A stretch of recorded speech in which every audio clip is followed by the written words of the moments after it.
Iran Israel ನಡುವೆ 28ನೇ ದಿನದ ಯುದ್ಧ. ಇರಾನ್ ಮೇಲೆ ಇಸ್ರೇಲ್ನಿಂದ ಕ್ಷಿಪಣಿ ದಾಳಿ. ಟೆಹ್ರಾನ್ ಇಸ್ಫಹಾನ್ ಮೇಲೆ ವೈಮಾನಿಕ ದಾಳಿಯನ್ನ ಮುಂದುವರಿಸಲಾಗಿದೆ.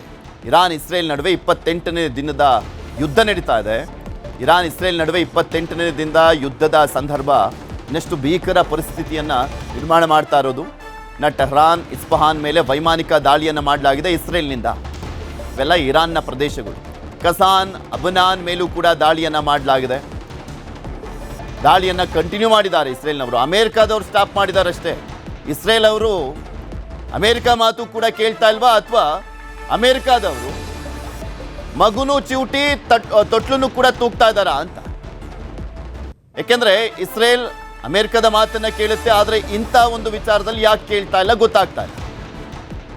ಅಷ್ಟೆಲ್ಲ ಕದನ ವಿರಾಮ ಅಂತೆಲ್ಲ ಘೋಷಣೆ ಮಾಡುವಂಥದ್ದು ಬರೀ ಮಾತಿಗಷ್ಟೇ ಸೀಮಿತ ಆಗಿದೆ. ಆ ಟ್ರಂಪ್ದು ಅವ್ರು ಕದನ ವಿರಾಮ ಅಂತ ಹೇಳಿದ್ದು ಬರೀ ಅಮೇರಿಕ ಏನು ದಾಳಿ ಮಾಡ್ತಾ ಇತ್ತಲ್ಲ, ಆ್ಯಕ್ಚುಲಿ ಜಾಯಿಂಟ್ ಆಗಿ ಆಪರೇಟ್ ಮಾಡಲಿಕ್ಕೆ ಶುರು ಮಾಡಿದ್ದು ಇಸ್ರೇಲ್ ಮತ್ತು ಅಮೇರಿಕ. ಆದರೆ ಅಮೇರಿಕ ಸೈಲೆಂಟ್ ಆದಂಥ ಹಿನ್ನೆಲೆಯಲ್ಲಿ ಇಸ್ರೇಲು ಕೂಡ ಸೈಲೆಂಟ್ ಆಗುತ್ತೆ. ಮಧ್ಯಪ್ರಾಚ್ಯದಲ್ಲಿ ನಡೀತಾ ಇರುವಂಥ ಯುದ್ಧ ಕಂಪ್ಲೀಟ್ ಆಗಿ ನಿಂತೋಗುತ್ತೆ ಅಂತ ಅಂದ್ಕೊಳ್ಳಾಗಿತ್ತಲ್ಲ, ಇಲ್ಲ, ಹಂಗಾಗಿಲ್ಲ.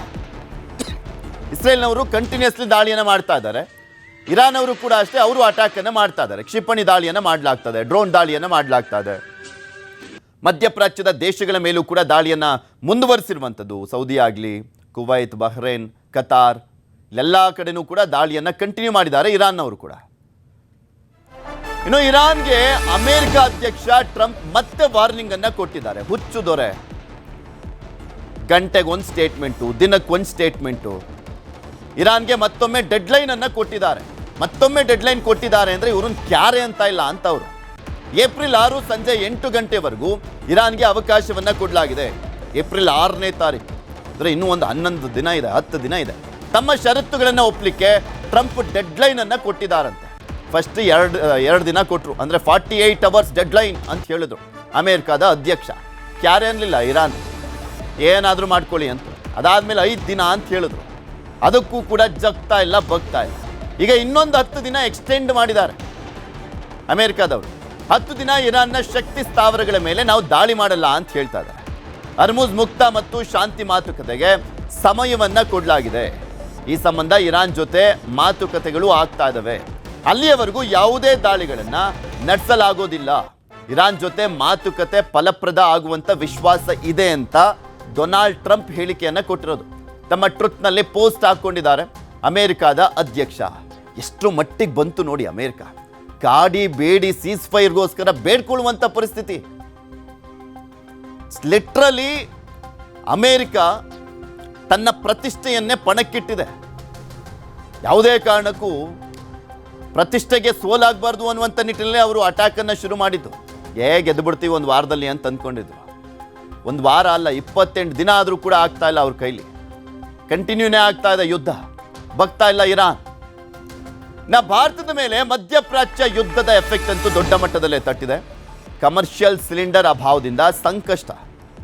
ಕಮರ್ಷಿಯಲ್ ಸಿಲಿಂಡರ್ಗಳೇ ಆಗಿರ್ಬೋದು, ಮತ್ತೊಂದು ಕಡೆ ಡೊಮೆಸ್ಟಿಕ್ ಸಿಲಿಂಡರ್ಗಳೇ ಆಗಿರ್ಬೋದು, ಸಿಗ್ತಾ ಇಲ್ಲ. ಜನ ಕ್ಯೂನಲ್ಲಿ ನಿಂತ್ಕೊಳ್ತಾ ಇದ್ದಾರೆ. ಉತ್ತರ ಕರ್ನಾಟಕ ಭಾಗದಲ್ಲಂತೂ ಸಿಲಿಂಡರನ್ನು ಕ್ಯೂನಲ್ಲಿ ನಿಂತ್ಬಿಟ್ಟು ರಾತ್ರಿ ಹಗಲು ಅನ್ನುವಂಥದ್ದು ನೋಡ್ದಲ್ಲೇ ಕಾಯ್ತಾ ಇದ್ದಾರೆ. ಎಷ್ಟೋ ಜನ ಬಿಸಿಲಿನ ಬೇಗೆಗೆ ಬಳಲಿ ಬೆಂಡಾಗಿ ಹೋಗ್ತಾ ಇದ್ದಾರೆ, ಸುಸ್ತಾಗಿ ಬೀಳ್ತಾ ಇದ್ದಾರೆ. ಆಸ್ಪತ್ರೆಗೆಲ್ಲ ಸೇರಿಸಿರುವಂಥ ದೃಶ್ಯಾವಳಿ ತೋರಿಸ್ತಾ ಇದ್ವಿ ನಾವು. ಪ್ರಧಾನಿ ನೇತೃತ್ವದ ಸಭೆ ಇವತ್ತು ನಡೀತಾ ಇದೆ. ಪ್ರಧಾನಿ ನೇತೃತ್ವದ ಸಭೆಗೆ ಸಿಎಂ ಸಿದ್ದರಾಮಯ್ಯನವರು ಗೈರಾಗುವಂಥ ಸಾಧ್ಯತೆ ಇದೆ. ಆ ಸಭೆಗೆ ಆಹಾರ ಸಚಿವರಾಗಿರುವಂಥ ಮುನಿಯಪ್ಪ ಅವರನ್ನು ಕಳಿಸ್ತಾ ಇದ್ದಾರಂತೆ. ವರ್ಚುವಲ್ ಮೀಟಿಂಗ್ ಅದು. ಸಿದ್ದರಾಮಯ್ಯನವರು ಗೈರಾಗುವಂಥ ಸಾಧ್ಯತೆ. ಎಲ್ಲ ರಾಜ್ಯಗಳಲ್ಲೂ ಹೇಗಿದೆ ಪರಿಸ್ಥಿತಿ, ಆ ವಸ್ತುಸ್ಥಿತಿ ಏನಿದೆ ದೇಶದಲ್ಲಿ ಅನ್ನುವಂಥದ್ದನ್ನ ಪ್ರಧಾನಮಂತ್ರಿಗಳು ಹೇಳ್ತಾರೆ. ಇನ್ನು ಮುಖ್ಯಮಂತ್ರಿಗಳು ಅಥವಾ ಮುಖ್ಯಮಂತ್ರಿಗಳ ಪ್ರತಿನಿಧಿಯಾಗಿ ಭಾಗಿಯಾಗುವಂಥ ಸಚಿವರುಗಳು ಅವರವರ ರಾಜ್ಯದಲ್ಲಿ ಹೇಗಿದೆ ಪರಿಸ್ಥಿತಿ ಅನ್ನುವಂಥದ್ದನ್ನ ವಿವರಿಸಲಿದ್ದಾರೆ. ಇಲ್ಲಿ ಏನಾದರೂ ಸೊಲ್ಯೂಷನ್ ಸಿಗುತ್ತಾ? ಇಲ್ಲ, ಭಯ ಪಡಬೇಡಿ, ಬ್ಯಾಲೆನ್ಸ್ ಮಾಡಿ ನಾವು ಕಳಿಸ್ಕೊಡ್ತೀವಿ, ನಿಮ್ಮ ಬೇಡಿಕೆ ಏನಿದೆ ಅದರ 50% ಆದರೂ ಕಳಿಸ್ಕೊಡ್ತೀವಿ ಅನ್ನುವಂಥ ನಿಟ್ಟಿನಲ್ಲಿ ಏನಾದರೂ ಭರವಸೆ ಸಿಗುತ್ತಾ ನೋಡಬೇಕು. ಇದೆಲ್ಲದ್ರ ಬಗ್ಗೆನೂ ಕೂಡ ಇನ್ನಷ್ಟು ಮಾಹಿತಿಯನ್ನು ಕೊಡ್ತಾ ಹೋಗ್ತಾರೆ ನಮ್ಮ ಪ್ರತಿನಿಧಿ ಆಶಿಕ್ ಮುಲ್ಕಿ. ನಮ್ಮ ಜೊತೆ ನೇರ ಸಂಪರ್ಕದಲ್ಲಿ ಜಾಯ್ನ್ ಆಗಿದ್ದಾರೆ. ಆಶಿಕ್, ಒಂದು ಕಡೆ ಪ್ರಧಾನಮಂತ್ರಿಗಳ ನೇತೃತ್ವದಲ್ಲಿ ಸಭೆ ಇರುವಂಥದ್ದು, ರಾಜ್ಯದಲ್ಲಿ ಇನ್ನಷ್ಟು ಬಿಗಡಾಯಿಸ್ತಾನೆ ಹೋಗ್ತಾ ಇರುವಂಥದ್ದು ಗ್ಯಾಸ್ನ ಸಮಸ್ಯೆ. ಇವತ್ತು ಯಾವ ರೀತಿ ಆಗಿದೆ, ಅಂದ್ಕೊಂಡಷ್ಟು ಸಪ್ಲೈ ಮಾಡ್ತಾ ಇದ್ದಾರೆ ಸರ್ಕಾರದವರು. ಮೊನ್ನೆ ಮುನಿಯಪ್ಪ ಅವರು ಹೇಳಿದಂತೆ 16,000 ಸಿಲಿಂಡರ್ ರಾಜ್ಯಕ್ಕೆ ಬರ್ತಾ ಇರುವಂಥದ್ದು, ಅದರಲ್ಲಿ 10,000 ಹೋಟೆಲ್ಗಳಿಗೆ ಕೊಡ್ತಾ ಇದ್ದೀವಿ ಅಂತೆಲ್ಲ ಹೇಳಿದ್ರಲ್ಲ, ಅದು ಸಪ್ಲೈ ಆಗ್ತಾ ಇದೆಯಾ? ಹೇಗಿದೆ ಪರಿಸ್ಥಿತಿ ಇವತ್ತು? ಪೃಥ್ವಿ, ರಾಜ್ಯದಲ್ಲಿ ಇನ್ನೂ ಕೂಡ ಕಮರ್ಷಿಯಲ್ ಗ್ಯಾಸ್ ಸಿಲಿಂಡರ್ ಅಭಾವ ಬಗೆಹರಿದಿಲ್ಲ. ಈಗಲೂ ಕೂಡ ಸಾಕಷ್ಟು ಹೋಟೆಲ್ಗಳು ಬಂದ್ ಆಗಿದ್ದಾವೆ. ಆ ಹೋಟೆಲ್ಗಳಲ್ಲಿರುವಂತಹ ಮೆನುಗಳು ಕಟ್ ಆಗಿದೆ. ಗ್ಯಾಸ್ ಸಿಗದೆ ಸೌದೆ ಒಲೆ ಅಥವಾ ಇಲೆಕ್ಟ್ರಿಕ್ ಬಾಯ್ಲರ್ಗಳ ಮೊರೆಯನ್ನ ಹೋಟೆಲ್ ಉದ್ಯಮಿಗಳು ಹೋಗಿರುವಂತದ್ದು.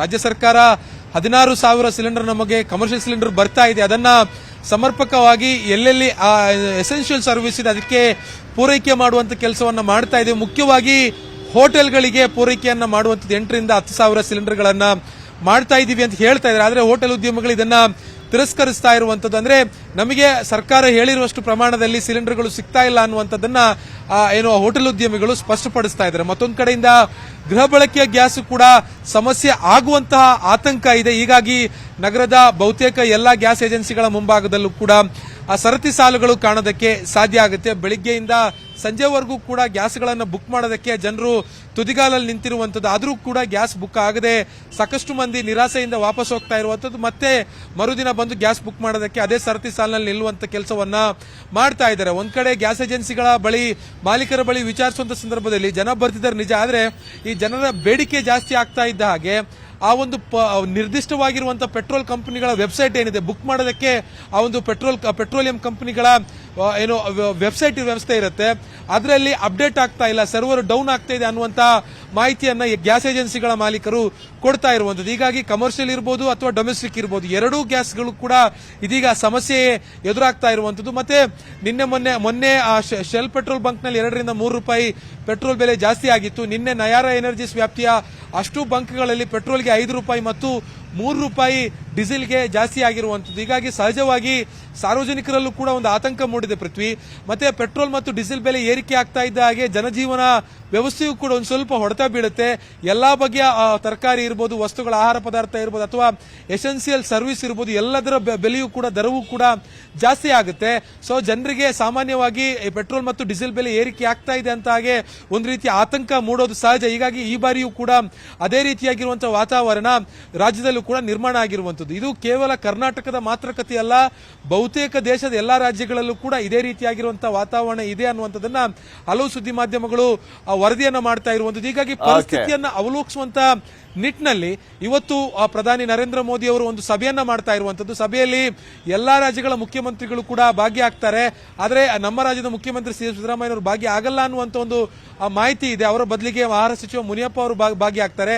ಈ ಒಂದು ಸಭೆಯಲ್ಲಿ ಕೆಲವೊಂದಿಷ್ಟು ಮಾರ್ಗಸೂಚಿಗಳು ಆ ಎಲ್ಲಾ ರಾಜ್ಯಗಳಿಗೂ ಕೂಡ ಬಿಡುಗಡೆ ಆಗುವಂತ ಸಾಧ್ಯತೆ ಇರುವಂತದ್ದು. ಪೃಥ್ವಿ, ನೋಡೋಣ ಏನೇನಾಗುತ್ತೆ ಅಂತ. ಧನ್ಯವಾದ ಆಶಿಕ್ ನಿಮ್ಮೆಲ್ಲ ಮಾಹಿತಿಗಾಗಿ.